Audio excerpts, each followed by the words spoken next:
저는 올해 62살이 된 박순자라고 합니다. 제가 오늘 여러분께 들려드릴 이야기는 제 친구 김영의 이야기입니다. 하지만 솔직히 말씀드리면 이건 영희만의 이야기가 아니라 우리 세대 많은 분들이 겪고 계시는 이야기이기도 합니다.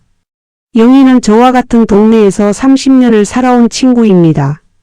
우리는 아이들 키우면서 함께 울고 웃었고 시어머니 뒷담화도 하고 남편 욕도 하면서 세월을 보냈습니다. 그런데 5년 전 영희 남편이 갑자기 세상을 떠났습니다. 심장마비였습니다. 아침에 일어나 보니 옆에서 싸늘하게 식어 있었다고 합니다. 영희는 그날 이후로 완전히 다른 사람이 되었습니다. 처음 1년은 그래도 괜찮았습니다.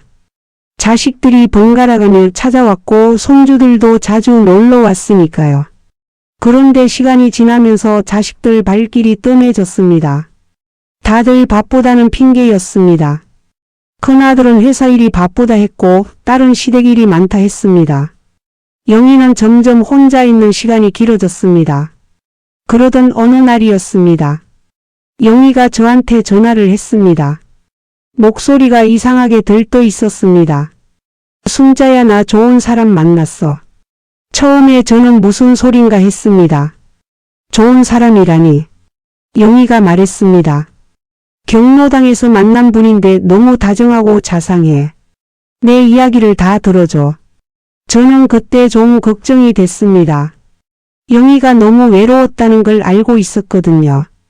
그 사람 이름은 최병호라고 했습니다. 68살이고 부인과 사별한 지 3년 됐다고 했습니다. 경로당에서 영희한테 먼저 말을 걸었답니다. 혼자 계시는 것 같아서요. 심심하시면 이야기나 하시죠. 이렇게 시작됐다고 합니다. 영희는 그 한마디에 마음이 무너졌다고 했습니다. 누군가 자기한테 관심을 보여주는 게 너무 오랜만이었다고요. 저는 영희를 만나서 직접 이야기를 들었습니다. 영희 눈이 반짝반짝 빛났습니다. 마치 20살 처녀처럼요. 영희가 말했습니다. 병호 씨는 나한테 매일 전화해. 아침에 일어나면 잘 잤냐고 전화하고 저녁에는 밥 먹었냐고 전화해. 이렇게 챙겨주는 사람 처음이야. 영희 남편은 무뚝뚝한 사람이었습니다. 사랑한다는 말 한 번 안 하고 살았습니다. 그러니까 병호 씨의 다정함이 영희한테는 새로운 세상처럼 느껴졌던 겁니다. 한 달쯤 지났을 때였습니다. 영희가 저한테 말했습니다. 병호 씨가 생활이 좀 어렵대. 연금이 적어서. 그래서 내가 좀 도와주려고. 저는 깜짝 놀랐습니다. 얼마나 도와주려고? 영희가 대답했습니다. 100만 원만. 저는 영희를 말렸습니다. 아직 만난 지 한 달밖에 안 됐는데 돈을 준다고. 좀 더 지켜보자. 하지만 영희는 제 말을 듣지 않았습니다. 병호 씨는 그런 사람 아니야. 진심으로 나를 좋아하는 거야. 이렇게 말하면서요. 저는 그때 영희한테 물었습니다. 영희야, 너 병호 씨가 정말 좋은 거야 아니면 외로운 거야? 영희는 한참을 말이 없었습니다. 그러더니 이렇게 대답했습니다. 둘 다인 것 같아. 외롭기도 하고 병호 씨가 좋기도 해. 뭐가 뭔지 모르겠어. 저는 그 말을 듣고 마음이 아팠습니다. 영희가 진짜 사랑을 하는 건지 아니면 외로움을 채우려고 하는 건지 영희 자신도 모르는 거였습니다. 3달쯤 지났을 때 영희 딸 미영이가 저한테 전화를 했습니다. 목소리가 떨리고 있었습니다. 이모, 엄마가 이상해요.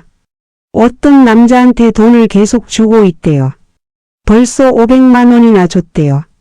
저는 한숨이 나왔습니다. 미영아, 나도 알고 있어. 근데 엄마가 내 말을 안 들어. 미영이가 울먹였습니다. 어떻게 해요? 아빠 돌아가시고 엄마가 너무 외로우셨나 봐요. 우리가 더 자주 찾아뵀어야 했는데. 미영이는 오빠랑 상의해서 엄마를 만나러 왔습니다. 그날 저도 같이 있었습니다. 큰아들 재호가 먼저 말했습니다. 엄마, 그 사람이 누군데 돈을 줘요. 영희는 화를 냈습니다. 내 돈 내가 쓰는데 왜 참견이야. 재호가 목소리를 높였습니다. 엄마 정신 차려요. 그 사람이 엄마 돈 노리는 거 몰라요. 영희는 펄쩍 뛰었습니다. 너희가 뭘 알아? 병호 씨는 그런 사람 아니야. 나를 진심으로 사랑해. 미영이가 울면서 말했습니다. 엄마, 우리가 잘못했어요. 더 자주 찾아뵀어야 했는데. 엄마가 외로우셨구나. 영희는 딸을 보더니 눈물을 뚝뚝 흘렸습니다. 그래, 나 외로웠어. 너희 아빠 가고 나서 너무 외로웠어. 아무도 나한테 관심 없잖아. 그날 저는 영희랑 단둘이 이야기를 나눴습니다. 영희야, 내가 물어볼 게 있어. 병호 씨가 없어도 내가 행복할 수 있어. 영희는 고개를 저었습니다. 모르겠어. 병호 씨 없으면 너무 무서워. 혼자 있으면 죽을 것 같아. 저는 그 말을 듣고 깨달았습니다. 영희는 병호 씨를 사랑하는 게 아니라 외로움이 무서운 거였습니다. 병호 씨는 그 외로움을 채워주는 사람일 뿐이었습니다. 저는 영희한테 말했습니다. 영희야, 진짜 사랑은 상대방이 없어도 내가 온전할 수 있는 거야. 상대방이 없으면 무너지는 건 사랑이 아니라 의존이야. 영희는 한참을 생각하더니 물었습니다. 그럼 나는 병호 씨한테 의존하는 거야? 저는 고개를 끄덕였습니다. 그런 것 같아. 내가 병호 씨를 좋아하는 건 맞아.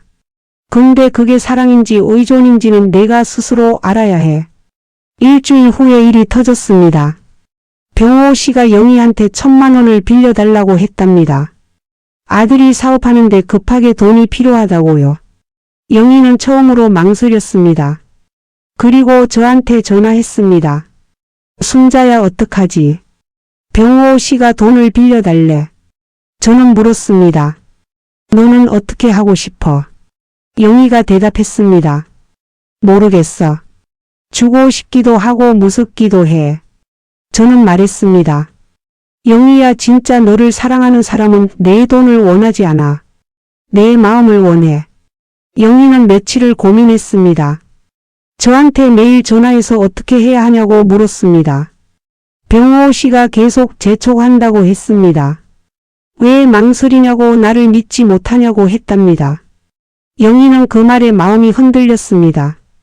내가 병호 씨를 의심하는 게 맞나? 내가 너무 옹졸한 건가? 이렇게 자책했습니다.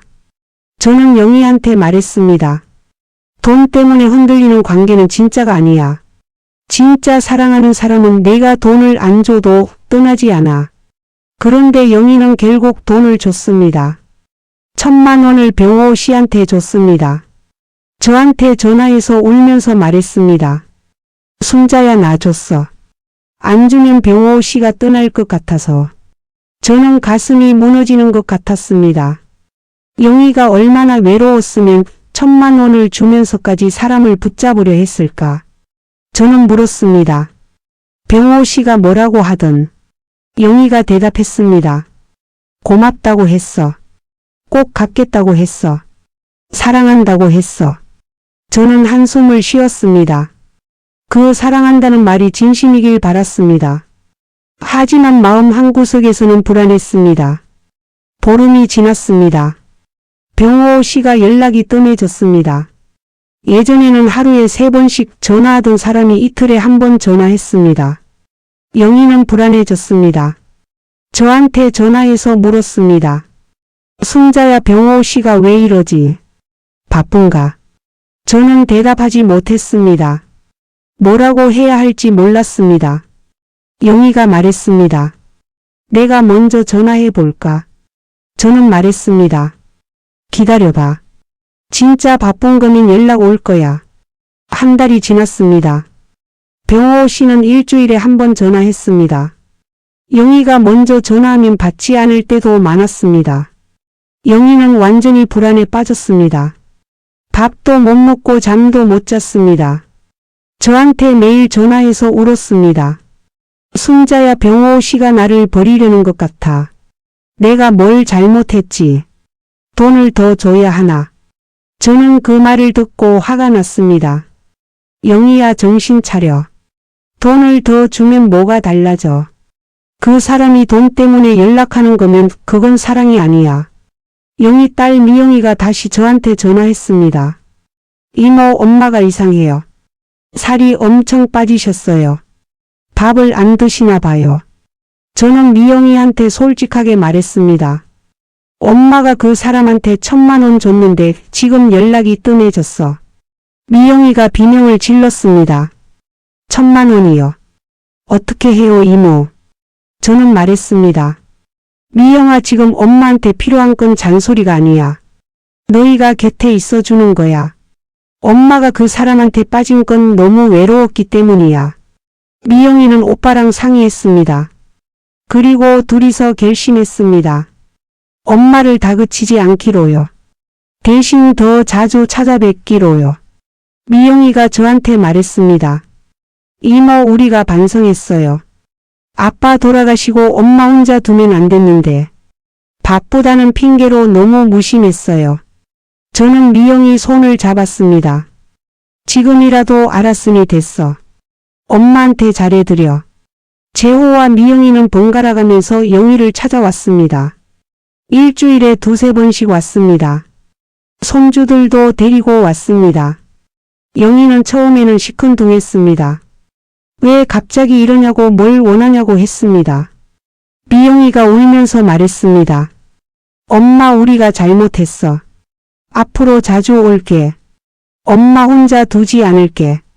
영희는 딸을 보면서 눈물을 흘렸습니다. 너희가 바쁜 거 알아. 안 와도 돼. 재호가 말했습니다. 엄마 바빠도 엄마가 더 중요해요. 우리가 철이 없었어요. 그러면서 2달이 지났습니다. 병호 씨는 거의 연락이 없었습니다. 한 달에 1~2번 전화하는 게 전부였습니다. 그런데 신기한 일이 일어났습니다. 영희가 예전만큼 불안해하지 않았습니다. 저한테 전화해서 말했습니다. 순자야, 이상해. 예전에는 병호 씨 연락 없으면 죽을 것 같았는데 지금은 그 정도는 아니야.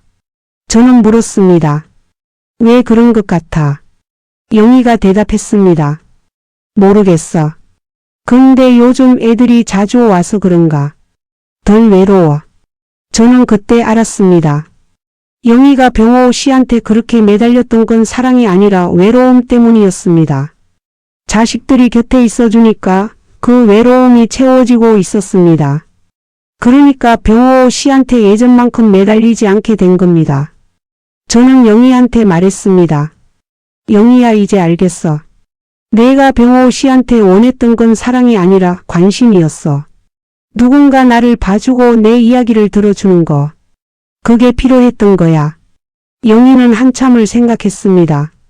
그리고 고개를 끄덕였습니다. 맞는 것 같아. 남편이 살아있을 때도 나는 외로웠어. 남편은 나한테 관심이 없었어. 내 이야기를 들어준 적이 없어. 그냥 같이 사는 사람이었어. 남편 죽고 나니까 그게 더 심해진 거야. 아무도 나를 안 봐주니까. 저는 영희 손을 잡았습니다. 영희야, 너 잘못한 거 아니야. 우리 나이에 외로운 건 당연한 거야. 다만 그 외로움을 채우는 방법이 중요한 거야. 석 달이 지났을 때 병호 씨한테서 연락이 왔습니다. 갑자기 전화해서 보고 싶다고 했답니다. 그리고 또 돈이 필요하다고 했습니다. 500만 원만 더 빌려달라고요. 영희가 저한테 전화했습니다. 순자야, 병호 씨가 또 돈 달래. 저는 물었습니다. 너는 어떻게 하고 싶어? 영희가 대답했습니다. 예전 같으면 바로 줬을 거야. 근데 지금은 모르겠어. 뭔가 이상해. 저는 속으로 다행이라고 생각했습니다. 영희가 드디어 정신을 차리고 있었습니다. 영희는 병호 씨를 만났습니다. 그리고 처음으로 질문했습니다. 병호 씨, 나를 정말 사랑해요? 아니면 내 돈이 필요한 거예요? 병호 씨는 당황했답니다. 무슨 소리야? 내가 널 얼마나 사랑하는데. 영희가 말했습니다. 그럼 돈 없어도 나랑 만날 거예요. 병호 씨는 대답하지 못했답니다. 한참을 우물쭈물하다가 화를 냈답니다. 내가 날 의심하는 거야. 내가 그렇게 보여. 그리고 자리를 박차고 나갔답니다. 영희는 그날 밤 저한테 전화했습니다. 목소리가 담담했습니다. 순자야 나 알 것 같아. 병호 씨는 나를 사랑한 게 아니었어. 저는 물었습니다. 어떻게 알았어? 영희가 대답했습니다. 진짜 사랑하는 사람은 내가 질문했을 때 화내지 않아. 진심으로 대답해 주지. 병호 씨는 화를 내고 도망갔어. 그게 답이야. 저는 눈물이 났습니다. 영희가 드디어 깨달은 겁니다. 늦었지만 다행이었습니다. 병호 씨가 떠난 후 영희는 한동안 멍했습니다. 화가 나기도 하고 서운하기도 하고 창피하기도 했습니다. 저한테 말했습니다. 순자야 내가 바보 같아. 1,500만 원이나 줬는데. 저는 영희를 위로했습니다. 바보 아니야. 외로우면 누구나 그렇게 될 수 있어. 중요한 건 내가 이제 알았다는 거야. 영희는 고개를 떨구고 한숨을 쉬었습니다. 그래도 창피해. 자식들한테 뭐라고 해. 미영이와 재호는 엄마가 병호 씨한테 돈을 얼마나 줬는지 정확히 몰랐습니다. 500만 원인 줄 알았습니다. 영희는 자식들한테 말하기가 두려웠습니다. 바보 같은 엄마라고 할 것 같아서요. 저는 영희한테 말했습니다. 솔직하게 말해. 자식들이 널 욕하려고 하는 게 아니야. 걱정이 되니까 그러는 거야. 영희는 며칠을 고민하다가 자식들을 불렀습니다. 그리고 다 털어놓았습니다. 미영이가 먼저 울었습니다. 엄마 왜 진작말 안 했어? 우리가 도와줬을 텐데. 재호는 이를 악물었습니다. 그 사람 찾아가서 돈 받아와야겠다. 영희가 말렸습니다. 됐어. 그 돈 받으려고 하면 더 창피해. 그냥 비싼 공부했다고 생각할게. 재호가 화를 냈습니다. 엄마 그게 말이 돼요. 1,500만 원이 작은 돈이에요. 영희가 조용히 말했습니다. 재호야 돈보다 더 중요한 거 배웠어. 외로움하고 사랑은 다르다는 거. 그리고 너희가 내 곁에 있어주는 게 얼마나 소중한지. 그날 저녁 미영이가 저한테 전화했습니다. 이모 엄마가 불쌍해요. 아빠가 살아계실 때도 외로우셨대요. 아빠가 무심해서. 저는 한숨을 쉬었습니다. 그래 내 아빠는 좋은 사람이었지만 표현을 못했어. 엄마가 그게 서운했던 거야. 미영이가 물었습니다. 이모 엄마가 진짜 사랑을 만날 수 있을까요? 저는 대답했습니다. 모르겠어. 하지만 이번 일로 엄마가 많이 배웠어. 다음에는 더 잘 알아볼 수 있을 거야. 한 달쯤 지났을 때였습니다. 경로당에서 새로운 분이 오셨습니다. 이름은 정태수라고 했습니다. 64살이고 부인과 이혼한 지 15년 됐다고 했습니다. 혼자 살면서 요리도 하고 빨래도 하고 다 혼자 해결하는 분이었습니다. 말수가 적고 조용한 분이었습니다. 경로당에서 바둑 두는 걸 좋아했습니다. 영희는 처음에 태수 씨한테 관심이 없었습니다.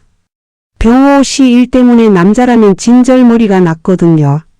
그런데 이상한 일이 있었습니다. 어느 날 영희가 경로당에서 갑자기 어지러워서 쓰러질 뻔했습니다.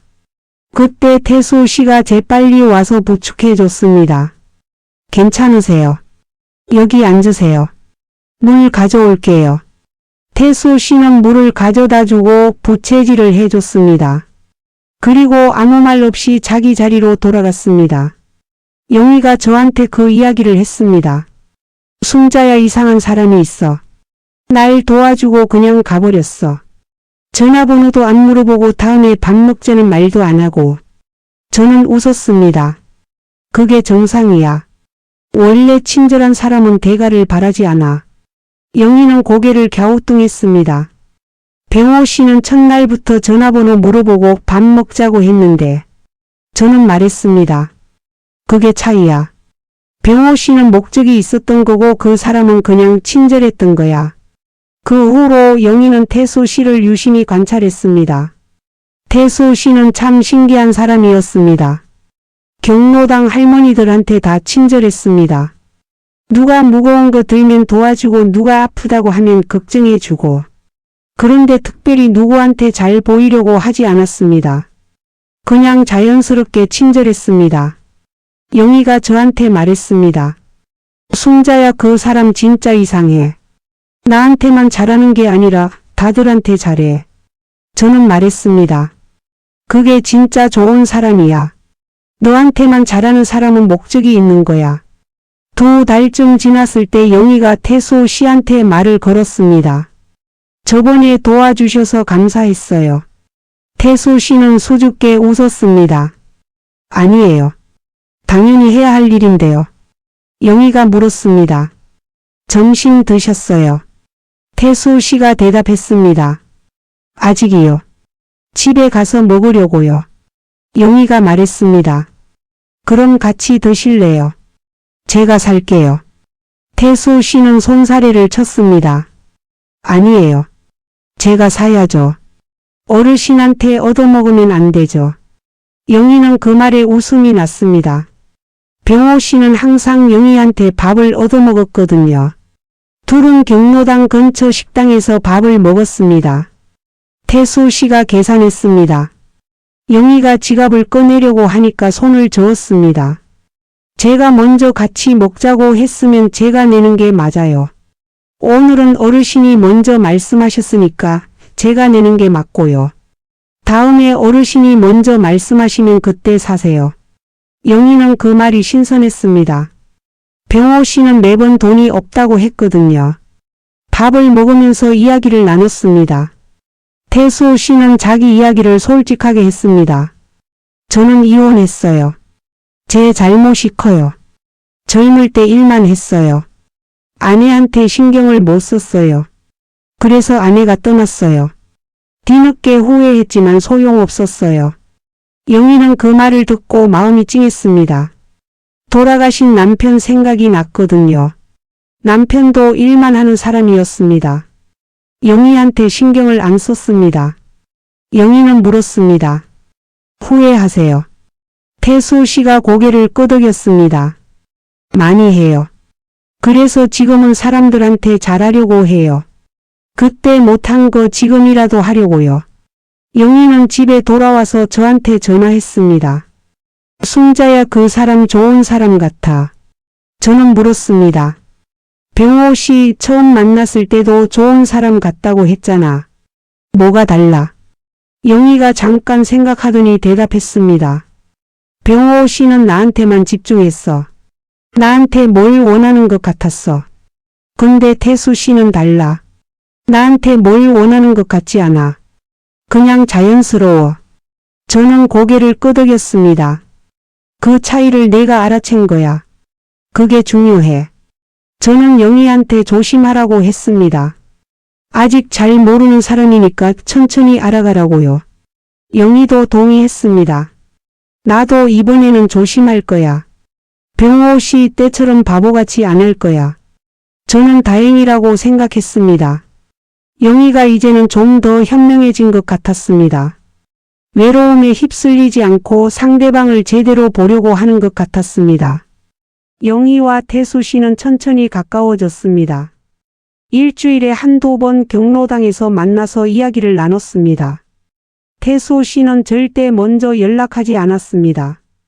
영희가 먼저 말 걸면 반갑게 대답했지만 자기가 먼저 다가오지는 않았습니다. 영희는 그게 처음에는 서운했습니다. 저한테 말했습니다. 순자야, 태수 씨가 나한테 관심이 없나 봐. 내가 말 안 걸면 먼저 말 안 해. 저는 웃었습니다. 그게 예의 바른 거야. 부담 안 주려고 하는 거야. 병호 씨는 어땠어? 매일 전화했잖아. 그게 좋았어. 영희는 고개를 저었습니다.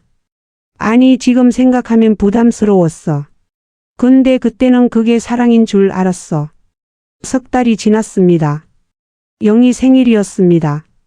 자식들이 와서 케이크를 사왔습니다. 손주들이 생일 축하 노래를 불러줬습니다. 영희는 행복했습니다. 그런데 마음 한구석에서 태수 씨 생각이 났습니다. 태수 씨한테 생일이라고 말한 적이 없었습니다. 말할 필요도 없다고 생각했습니다.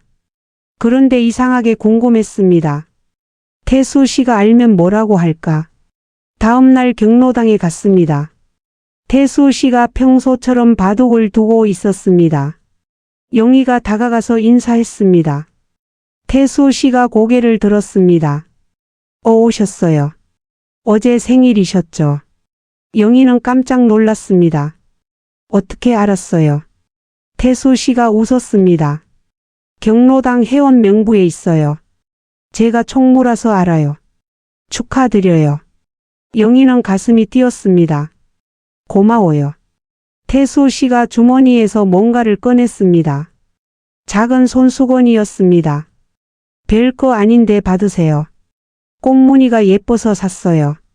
영희는 손수건을 받고 눈물이 날 뻔했습니다. 병호 씨는 선물을 받기만 했지 준 적이 없었습니다. 생일 때도 축하한다는 말만 하고 빈손이었습니다.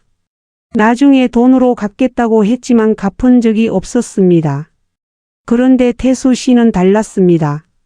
비싼 선물이 아니었습니다. 손수건 하나였습니다. 하지만 그 마음이 느껴졌습니다. 영희가 말했습니다. 감사해요. 제가 밥 살게요. 태수 씨가 손을 저었습니다. 아니에요.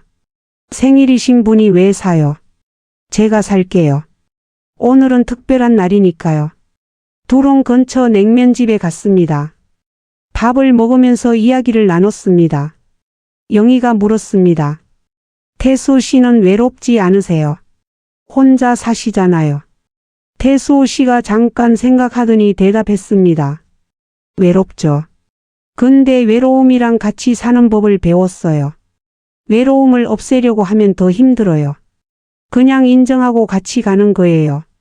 영희는 그 말이 마음에 와닿았습니다. 자기는 외로움이 무서워서 병호 씨한테 매달렸었거든요. 외로움을 없애려고 발버둥 쳤었습니다. 영희가 물었습니다. 어떻게 그렇게 할 수 있어요? 저는 외로우면 무서워요. 태수 씨가 말했습니다. 저도 처음엔 그랬어요. 이혼하고 몇 년은 정말 힘들었어요. 술도 마시고 이상한 데도 가보고. 근데 어느 날 깨달았어요. 외로움은 없어지지 않는다는 거요. 다른 사람으로 채울 수 있는 게 아니라는 거요. 그래서 그냥 받아들였어요. 외롭다 그래 외롭다 이렇게요. 그랬더니 오히려 편해졌어요. 영희는 집에 돌아와서 그 말을 곱씹었습니다. 외로움을 받아들인다. 다른 사람으로 채울 수 없다. 그게 무슨 뜻일까 생각했습니다. 저한테 전화해서 물었습니다. 손자야 태수 씨가 이런 말을 했는데 무슨 뜻일까? 저는 대답했습니다. 영희야 우리가 외로우면 누군가한테 매달리잖아.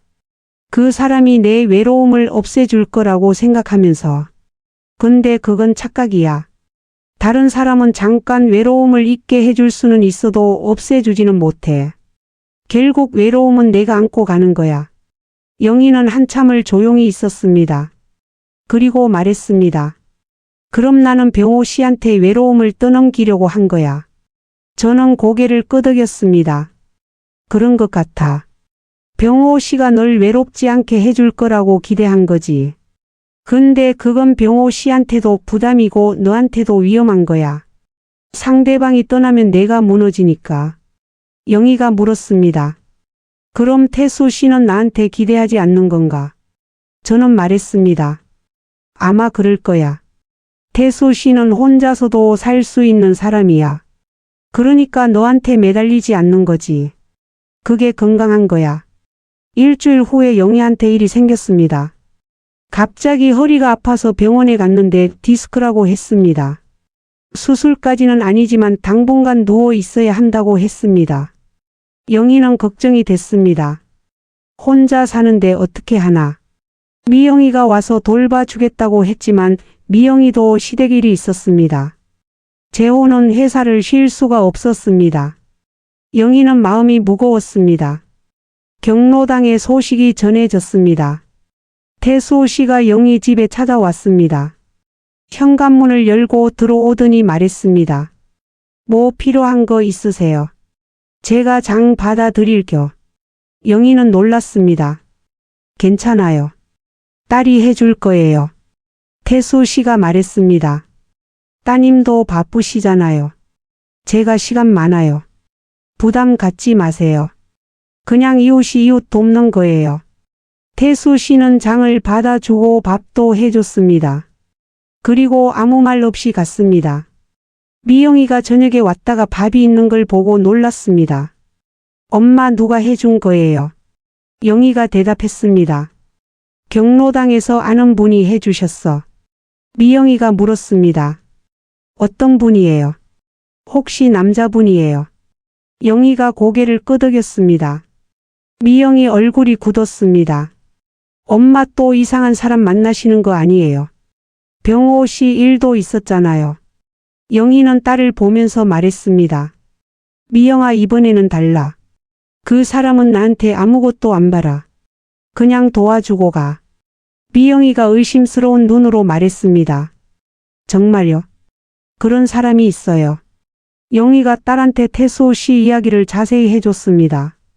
처음 만났을 때부터 지금까지요. 선물도 비싼 거 안 하고 밥도 자기가 사고 돈 이야기 한 번도 안 했다고요. 미영이는 듣고 나서 조금 누그러졌습니다. 그래도 조심하세요, 엄마. 사람은 몰라요. 영희가 고개를 끄덕였습니다. 알아. 나도 조심하고 있어. 근데 이번에는 느낌이 달라. 예전처럼 두근거리고 설레는 게 아니라 편안해. 그게 뭔지 모르겠어. 저는 그 이야기를 듣고 영희한테 말했습니다. 영희야, 그게 진짜일 수도 있어. 병호 씨 만났을 때는 두근거리고 설레었잖아. 근데 그건 외로움이 채워지는 느낌이었던 거야. 지금 편안한 건 다른 거야. 상대방을 있는 그대로 보는 거야. 기대도 없고 두려움도 없이. 영희는 고개를 끄덕였습니다. 맞는 것 같아. 태수 씨가 연락 안 해도 불안하지 않아. 병호 씨 때는 하루만 연락 없어도 미칠 것 같았는데. 영희가 허리 때문에 누워있는 동안 태수 씨는 꾸준히 찾아왔습니다. 이틀에 한 번씩 와서 장을 봐주고 밥을 해주고 갔습니다. 영희가 미안하다고 하면 태수 씨는 웃으면서 말했습니다. 저도 혼자 밥 먹기 심심했어요. 같이 먹으니까 좋네요. 그리고 밥 먹고 설거지까지 하고 갔습니다. 영희는 그 모습을 보면서 마음이 이상했습니다. 고마운데 부담스럽지 않았습니다. 병호 씨한테 뭔가 받을 때는 항상 불안했거든요. 나중에 뭘 원하려고 저러나 싶었습니다.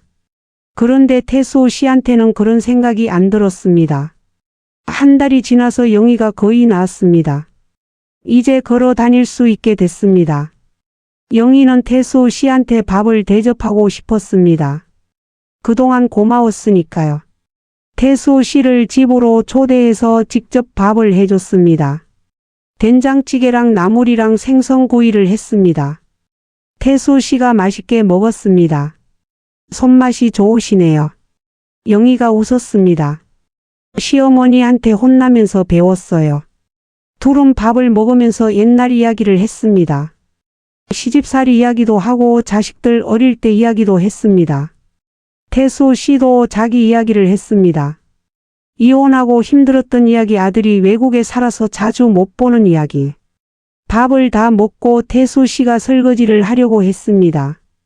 영희가 말렸습니다. 오늘은 제가 할게요. 맨날 해주셨잖아요. 태수 씨가 말했습니다.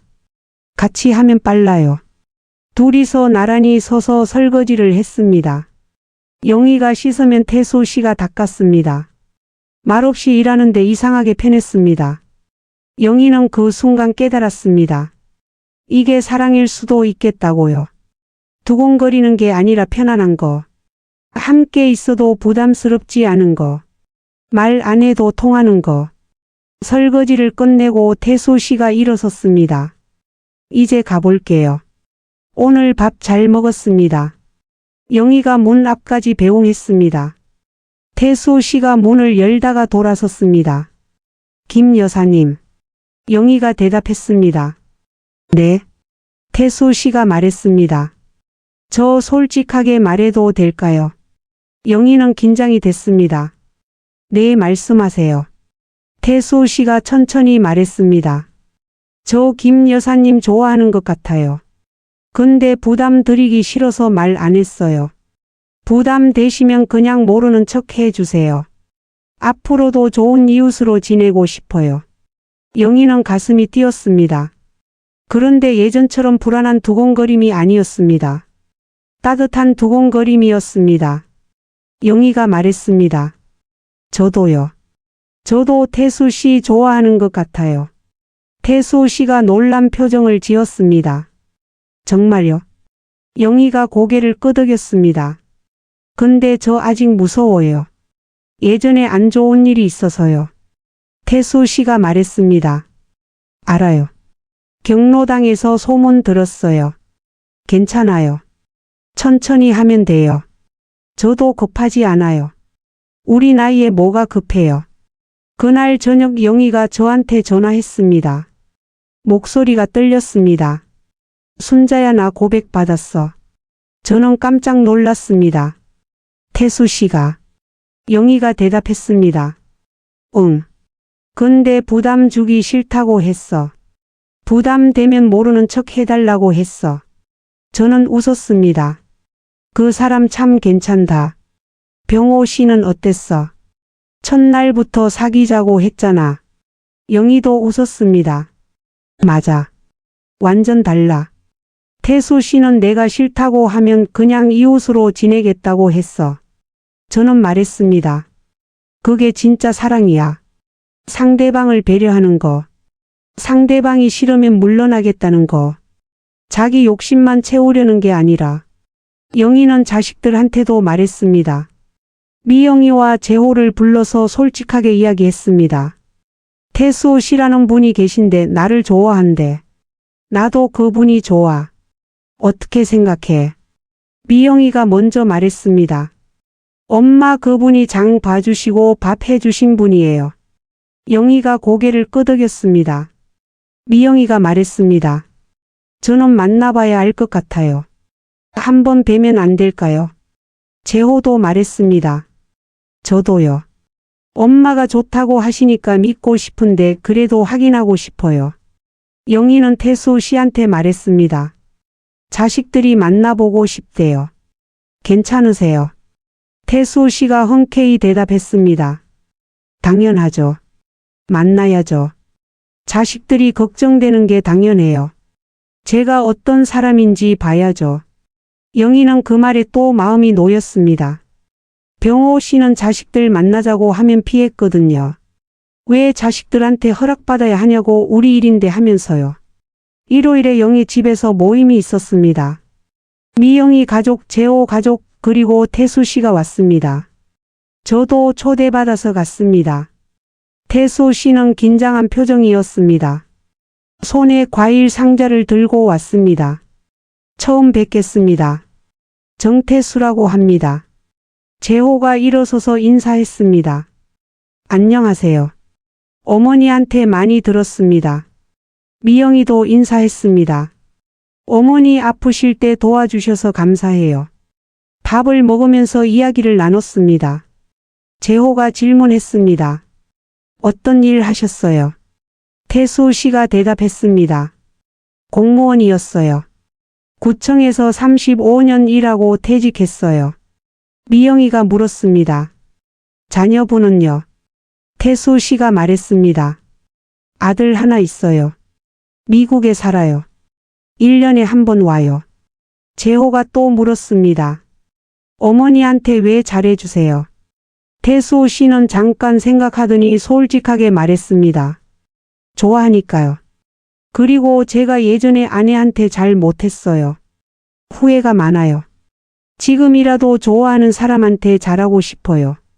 식사가 끝나고 태수 씨가 먼저 일어났습니다. 저는 먼저 가볼게요. 가족끼리 이야기 나누세요. 태수 씨가 가고 나서 재호가 말했습니다. 괜찮은 분 같아요. 미영이도 말했습니다. 저도요. 눈이 착해요. 그리고 솔직해요. 자기 잘못도 인정하시고. 영희는 눈물이 났습니다. 너희가 인정해 주니까 고마워. 재호가 말했습니다. 엄마 행복하세요. 우리가 더 자주 올게요. 그래도 외로우시면 좋은 분 만나시는 게 맞아요. 그로부터 1년이 지났습니다. 영희와 태수 씨는 여전히 만나고 있습니다. 결혼은 하지 않았습니다. 둘 다 이 나이에 결혼까지는 필요 없다고 했습니다. 그냥 가까운 친구로 연인으로 지내고 있습니다. 일주일에 서너 번 만나서 밥 먹고 산책하고 이야기합니다. 태수 씨는 여전히 영희한테 아무것도 요구하지 않습니다. 돈 이야기도 안 하고 같이 살자는 말도 안 합니다. 그냥 함께 있는 시간을 즐깁니다. 영희가 저한테 말했습니다. 순자야, 나 이제 알겠어. 사랑이랑 의존이 어떻게 다른지. 저는 물었습니다. 어떻게 달라? 영희가 대답했습니다. 의존은 상대방이 없으면 내가 무너지는 거야. 상대방한테 내 행복을 맡기는 거야. 그래서 상대방이 떠날까 봐 무섭고 불안해. 근데 사랑은 달라. 상대방이 없어도 나는 괜찮아. 근데 함께 있으면 더 좋은 거야. 상대방이 행복하면 나도 행복하고 상대방이 힘들면 같이 힘든 거야. 저는 고개를 끄덕였습니다. 내가 그걸 알아서 다행이야. 저는 이 이야기를 여러분께 들려드리면서 제 생각도 말씀드리고 싶습니다. 우리 나이에 외로운 건 당연합니다. 배우자를 먼저 보내거나 자식들이 멀리 떠나거나 혼자 남는 시간이 많아집니다. 그 외로움이 무서워서 누군가한테 매달리게 됩니다. 그 사람이 내 외로움을 없애줄 거라고 기대하면서요. 하지만 그건 사랑이 아닙니다. 의존입니다. 진짜 사랑은 상대방 없이도 내가 온전할 수 있을 때 시작됩니다. 외로움을 인정하고 받아들이고 그래도 괜찮다고 느낄 때, 그때 만나는 사람이 진짜 인연입니다. 영희처럼요. 여러분도 외로우시다면 먼저 그 외로움을 안아주세요. 그리고 천천히 기다리세요. 진짜 인연은 반드시 옵니다.